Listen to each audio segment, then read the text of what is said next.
a personalização no Antec, além dos acessos rápidos, né, comandos de acessos rápidos que ficam no canto superior esquerdo da tela, teclas de atalho que o usuário pode definir qual ele mais utiliza, né, para facilitar o dia a dia de programação, ainda existe a opção chamada faixa de opções.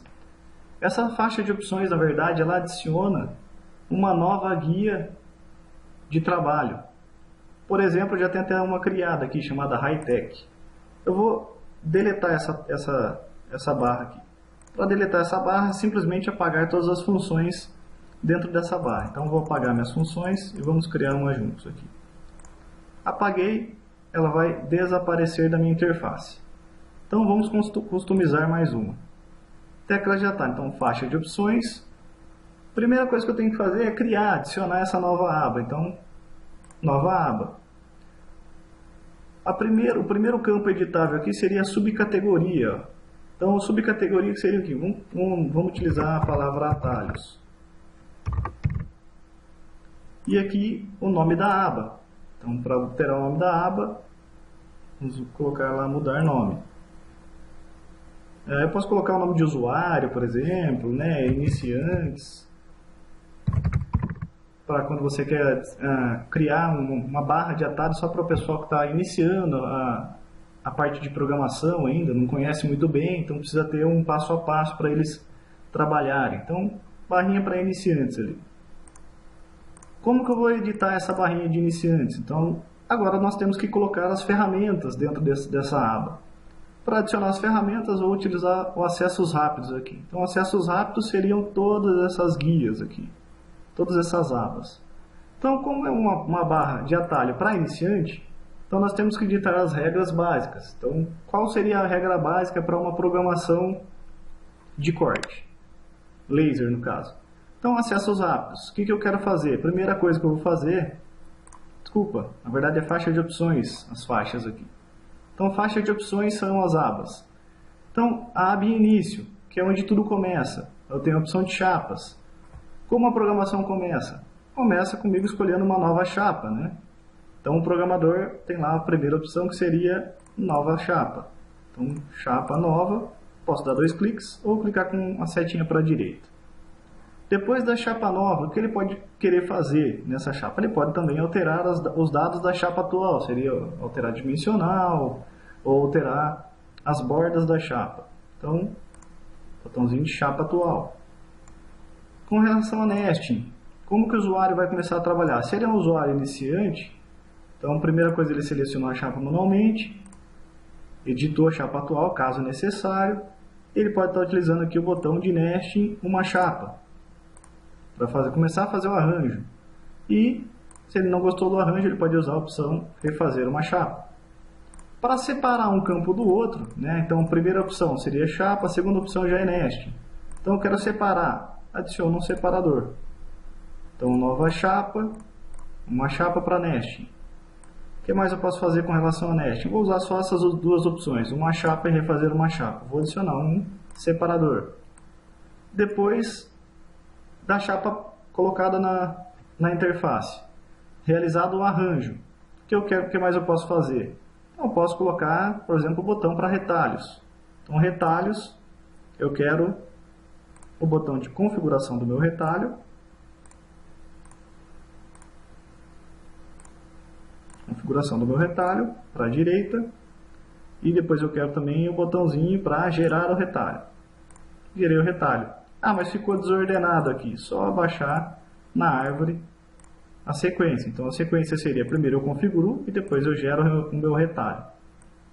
O que mais posso ter de opção da guia início aqui? Então, criei o meu retalho, não vou usar nenhuma dessas outras opções. Vou partir para a guia tecnologia. Então, vou voltar aqui, guia início, expandir a guia tecnologia. Então, logo após que eu fiz o meu retalho, qual seria o próximo passo de programação? Então, eu poderia optar por alguma tecnologia. Para simplificar, vamos usar o botão ataque automático aqui. Então, eu tenho o botão configuração do automático e o botão automático. Então, esses são os mais usados, né? Então, configuração do meu automático, o automático mesmo em si, e o semiautomático para fazer qualquer ajuste. Vamos adicionar um separador para isso. Então, configuro o meu automático, aplico o automático ou aplico o semiautomático.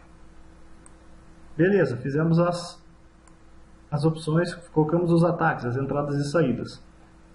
Então, vamos para a guia corte. Na guia corte, o que eu quero fazer para o iniciante? O iniciante ele pode fazer uma mecanização do contorno, né? Então, posso mecanizar automático apenas uma chapa. Também posso, por exemplo, querer fazer uma aplicação dos contornos ali. Então, quero contornos peças, que é um pouco mais semiautomático, né? Contornos peças também é uma opção.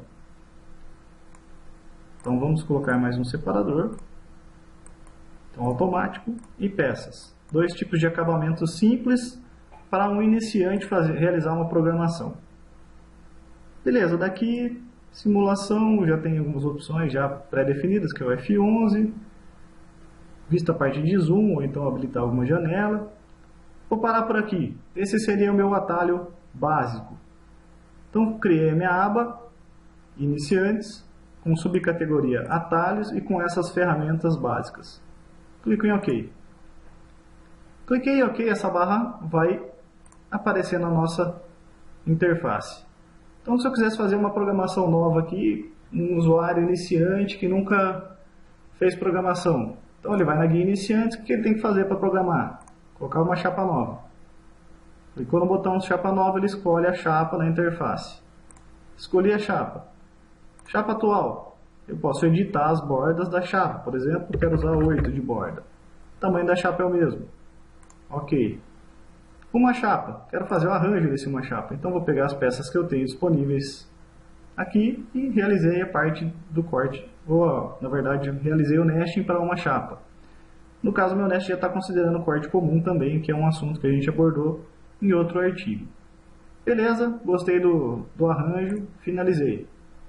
Então, ainda na minha guia iniciantes, vou refazer minha chapa? Não, vou continuar assim.